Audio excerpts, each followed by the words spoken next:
തുടർച്ചയായി പെയ്ത മഴയിൽ എറണാകുളം ജില്ലയിലെ പലയിടങ്ങളിലും ഇന്ന് വെള്ളക്കെട്ടുണ്ടായിട്ടുണ്ട്. ഇടപ്പള്ളി, ആലുവ എന്നിവിടങ്ങളിലെ വെള്ളക്കെട്ടിൽ ജനം അക്ഷരാർത്ഥത്തിൽ വലഞ്ഞു. നിരവധി കടകളിലേക്കും വീടുകളിലേക്കും വെള്ളം കയറി. നഗരത്തിലെ പലയിടത്തും ഗതാഗതക്കുരുക്ക് രൂക്ഷമായി.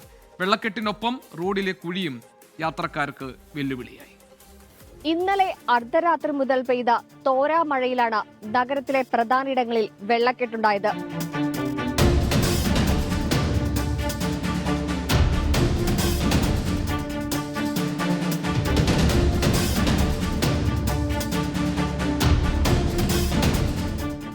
ഇന്നലെ അർദ്ധരാത്രി മുതൽ നിർത്താതെ പെയ്ത മഴയിലാണ് വെള്ളക്കെട്ട് രൂക്ഷമായത്.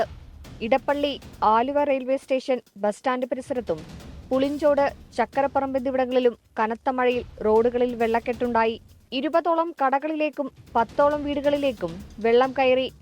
മഴയും കുഴിയും കാരണം പലയിടത്തും വലിയ രീതിയിൽ ഗതാഗതക്കുരുക്ക് രൂപപ്പെട്ടു. കഴിഞ്ഞ തവണ ഇതുപോലെ വെള്ളം ഇവിടെ കയറിയിട്ട് ഞാൻ ഇവിടെ ഒരു ട്യൂബിലിട്ട് കറങ്ങി നടക്കണ്ടായിരുന്നു. ഒരു പ്രതിഷേധം, ഈ ആലുവ നഗരസഭയുടെ ഒരു പ്രതിഷേധമായിട്ട് ഒരു ട്യൂബിട്ട് കറങ്ങി നടന്നായിരുന്നു. പക്ഷെ അന്ന് പിറ്റേ ദിവസം മഴ പെയ്തു. അന്ന് അവരെന്തൊക്കെ ചെയ്തു, ക്ലീൻ ചെയ്തു. അപ്പോൾ ഈ തവണ വീണ്ടും അതേ ഗതികേട് തന്നെയാണ്.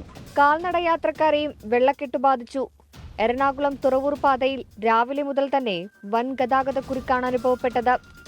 അരൂരിൽ നിന്ന് തുറവൂർ ഭാഗത്തേക്ക് വാഹനങ്ങളുടെ നീണ്ട നിരയായിരുന്നു.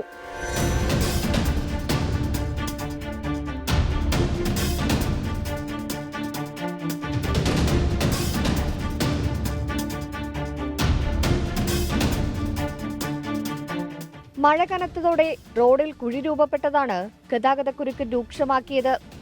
അപകടം പതിയിരിക്കുകയാണ് ഓരോ മഴക്കുഴികളിലും. കുഴിയൊക്കെ നല്ല അന്തസാരമുണ്ട്, പിന്നെ ഒരു രക്ഷയില്ല.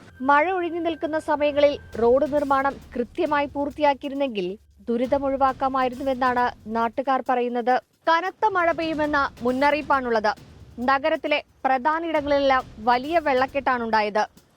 വഴിയേത് കുഴിയേതെന്നറിയാതെ വെള്ളത്തിലായിരിക്കുന്നത് സാധാരണ ജനമാണ്. അതീഷിനൊപ്പം സൂര്യശ്രീ, 24 കൊച്ചി. പൊതുജനം കഴുതയല്ല സാർ. ലോകത്തെവിടെയായാലും ഏത് സമയത്തും 24 വാർത്തകളും ഓഗ്മെന്റഡ് റിയാലിറ്റി പാക്കേജുകളും എക്സ്പ്ലെയിനറുകളും വിശദമായി കാണാൻ ഞങ്ങളുടെ യൂട്യൂബ് ചാനൽ നിങ്ങൾക്ക് സബ്സ്ക്രൈബ് ചെയ്യാം.